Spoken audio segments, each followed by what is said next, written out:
नमस्कार दोस्तों, आप सभी का आपके अपने YouTube channel MP study IQ GK के YouTube चैनल पर बहुत बहुत स्वागत है। दोस्तों, आज हम रीजनिंग के इंपॉर्टेंट क्वेश्चनों को लेकर आए हैं जो कि आपके आरआरबी, एनटीपीसी, एसएससी जीडी व आरपीएफ कांस्टेबल के एग्जाम में पूछे गए हैं। यदि आप रेलवे या एसएससी किसी भी एग्जाम की तैयारी कर रहे होंगे तो आपके एग्जाम के लिए रीजनिंग के ये सभी क्वेश्चन बहुत ही महत्वपूर्ण हैं। तो चलिए बिना देरी किए हुए अपने क्वेश्चन को आगे बढ़ते हैं, जिसमें पहला क्वेश्चन दिया गया है। सोनू को याद है कि टीना का जन्मदिन 12 जून से पहले आता है लेकिन 8 जून के बाद, जबकि रीना को याद है कि टीना का जन्मदिन 15 जून से पहले लेकिन 10 जून के बाद, तो टीना का जन्मदिन कब आता है। ऐसे क्वेश्चन आपके एग्जाम में पूछे जाते हैं। तो ये क्वेश्चन क्या है, बहुत ही आसान है। अब आसान कैसे है देखिएगा, आपको हल कैसे करना है। सोनू को याद आता है, यानी सोनू को क्या याद है कि जो टीना का जन्मदिन है ना, सोनू को याद है कि जो टीना का जन्मदिन है 12 जून से पहले लेकिन 8 जून के बाद। 8 जून के बाद यानी कि 9, 10, 11 जून के बीच में होगा, क्योंकि 12 जून से पहले अर्थात 12 जून से पहले और 8 जून के बाद यानी कि 8 जून के बाद 9, 10, 11 के बीच में होगा कहीं। अब यही याद है, किसको याद है, रीना को। रीना को याद है, रीना को याद है कि जो टीना का जन्मदिन है वह क्या है आपका 15 जून से पहले, यानी कि 15 जून से पहले और 10 जून के बाद। तो 10 जून के बाद यानी क्या होगा 11, 12, 13 और 14, क्योंकि 15 से पहले बोला है तो 14 तारीख जाएंगे। अब देखिएगा, अब इसमें जो दोनों को कॉमन मिला, यानी कि जो आपका सोनू और रीना को जो याद है, इनमें जो आपका कॉमन दिन आपका दिनांक पड़ेगा वही उसका करेक्ट आंसर होगा। अब देखिए कॉमन क्या मिला है, 11 यहाँ भी है, रीना में भी और सोनू में भी 11 है, तो इसका करेक्ट आंसर क्या हो जाएगा 11 जून, अर्थात उसका जन्मदिन कब होगा तो 11 जून को होगा। अब देखिए 11 जून किस ऑप्शन में देखें, ऑप्शन नंबर बी में है, इसका option number B correct answer हो जाएगा।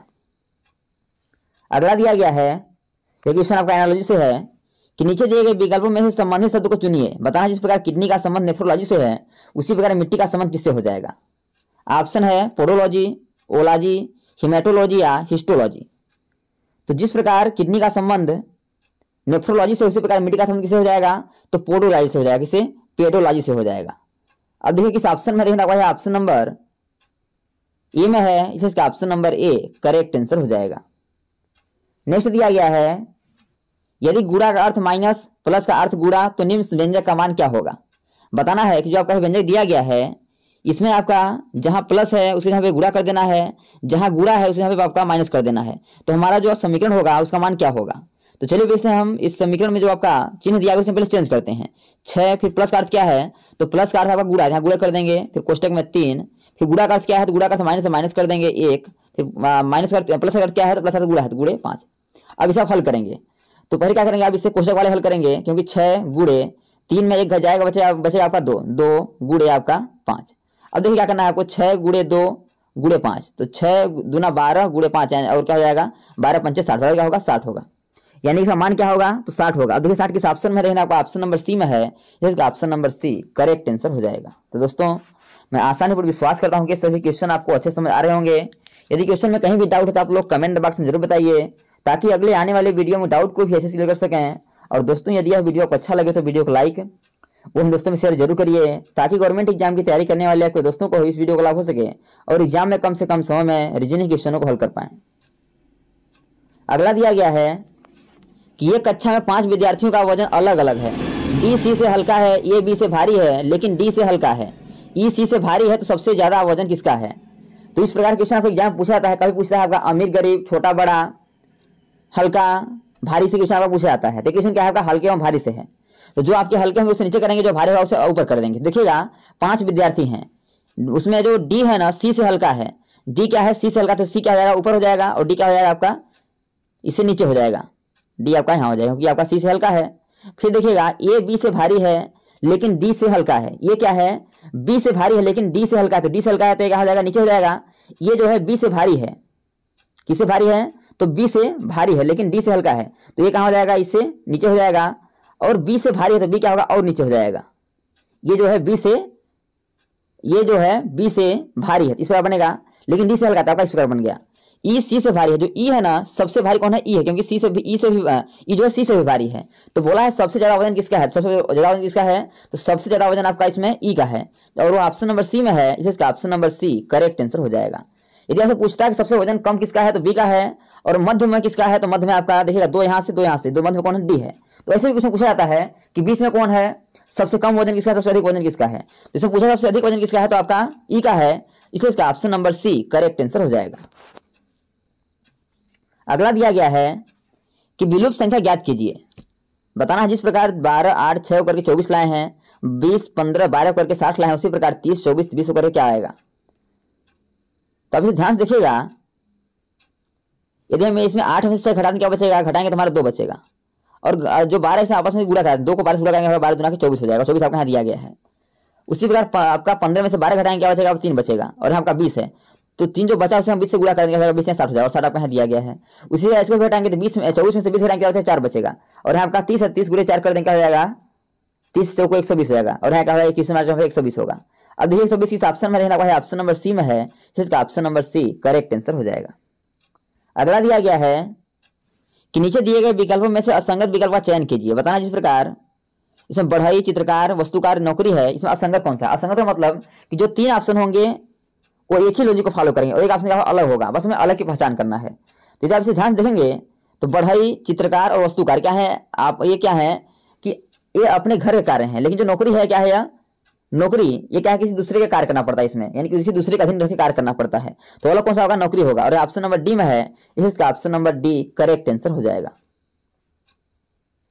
नेक्स्ट दिया गया है किसी कोड भाषा में एयरपोर्ट को AIOPRT लिखा जाता है, उसी भाषा में स्टेशन को किस प्रकार लिखा जाएगा।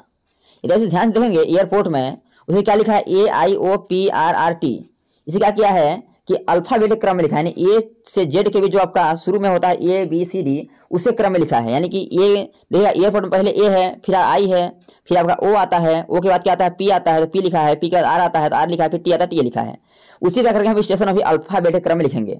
तो स्टेशन पहले क्या आएगा, पहले ए आएगा, फिर क्या आएगा ए के बाद, तो ए के बाद देखेंगे तब क्या आएगा, ए के बाद आई आएगा, तो आई लिख देंगे, आई के बाद क्या आएगा इसमें, तो यन आएगा, यन के बाद क्या आएगा, ओ आएगा, ओ के बाद क्या आएगा, टी आएगा, ओ के बाद क्या आएगा इसमें, ध्यान समझिए, ओ के बाद टी नहीं आएगा, पहले क्या आ गया इसमें ए आ गया, ए के बाद आई, आई के बाद आपका यन, और यन के बाद इसमें ओ के बाद क्या आएगा, यस आएगा, यस के बाद क्या आएगा, यस आएगा, फिर क्या आएगा, डबल टी आएगा, क्योंकि 2 टी है तो 2 टी हो जाएगा। अब देखिए कि AINOSTETT किस ऑप्शन में है, देखें तो आपका ऑप्शन नंबर केवल सी में है, इसका option number C correct answer हो जाएगा। तो करना क्या था इसमें कि आपका ABCD यानी कि को वर्णमाला क्रम अर्थात अल्फाबेटिक क्रम में रखना था हमें। अगला दिया गया है ये क्वेश्चन आपका वेन डायग्राम से है कि निम्नलिखित वर्गों में सबसे उपयुक्त वेन आरेख का चयन कीजिए। बताना है कि मंत्री, किसान, इंजीनियर के बीच हमारा सही वेन डायग्राम क्या हो जाएगा। तो पहले आपको समझना पड़ेगा कि मंत्री, किसान और इंजीनियर के बीच हमारा संबंध क्या है। तो देखेंगे तो मंत्री भी कुछ मंत्री किसान होते हैं और कुछ किसान भी क्या होते हैं, इंजीनियर होते हैं, और कुछ मंत्री भी इंजीनियर होते हैं। सो में क्या है, सम का रिलेशन है। तो पहले हम बना लेंगे मंत्री को, मंत्री में कुछ मंत्री किसान होते हैं और कुछ मंत्री इंजीनियर होते हैं और कुछ किसान भी इंजीनियर होते हैं। तो आपका इस प्रकार वेन डायग्राम बनेगा। अब देखिए इस प्रकार किस ऑप्शन में बना हुआ है, तो बना हुआ आपका ऑप्शन नंबर बी में बना हुआ है, इसका option number B correct answer हो जाएगा। नेक्स्ट दिया गया है कि नीचे दिए गए विकल्पों में से संबंधित संख्या को चुनिए। बताना जिस प्रकार 29 से 31 है उसी प्रकार 23 से अगला क्या होगा। तो यदि आप ध्यान से देखेंगे तो हुआ क्या है, 29 से 31 हुआ है, यानी प्लस क्या हुआ, प्लस का 2 हुआ है। तो 23 में प्लस 2 करें क्या होगा, 25 होगा, लेकिन 25 किसी ऑप्शन में नहीं दिख रहा है, तो क्या होगा, हमारा यह लॉजिक इसमें नहीं लगेगा। अब क्या करें, दूसरा लॉजिक लगाएंगे। दूसरा क्या लगा सकते हैं, यदि आप ध्यान देखेंगे जो 29 है वो क्या है, अभाज्य संख्या है। तो 29 के बाद अभाज्य संख्या क्या होता है, 31 होता है। तो क्या लिखा है, 31 लिखा है। उसी प्रकार जो 23 है क्या है, अभाज्य संख्या है। तो 23 के बाद अभाज्य संख्या क्या होती है, तो 23 के बाद अभाज्य संख्या आपका 29 होगा, क्या होगा, 29 होगा। तो इस क्वेश्चन में जो क्या होगा, 29 हमारा करेक्ट आंसर होगा। अब देखिए 29 किस ऑप्शन में, देखिए आपका ऑप्शन नंबर सी में है, इसका option number C correct answer हो जाएगा। नेक्स्ट दिया गया है कि नीचे दी गई श्रृंखला में प्रश्न चिन्ह के स्थान को ज्ञात कीजिए। बताना है जिस प्रकार 34 का संबंध 42 से, उसी प्रकार सॉरी इस प्रकार नहीं आपका श्रृंखला दिया गया, सीरीज दिया गया है। बताना है कि 34 से 42, 42 से 50, 50 से 56, 56 से 62, 62 से 64, तो अगला 66 तो अगला क्या होगा। यदि आप ध्यान देंगे क्या है, पहले इसमें आपके इनके बीच अंतर देखेंगे। तो 34 से क्या है, 42 हुआ है, प्लस क्या हुआ है, 8 हुआ है।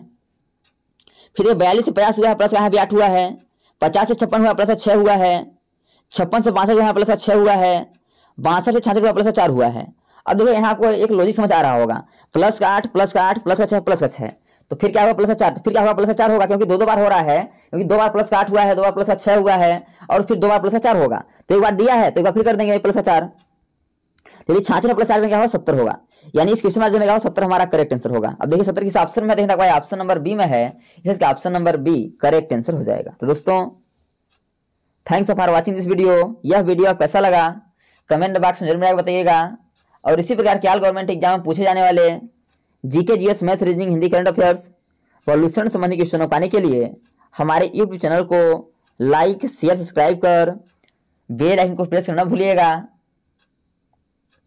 ताकि जब भी न्यू वीडियो अपलोड हो सबसे पहले नोटिफिकेशन तक पहुंचे। तो आज तक के लिए इतना ही, मिलते हैं नेक्स्ट वीडियो में, तब तक के लिए जय हिंद, वंदे मातरम।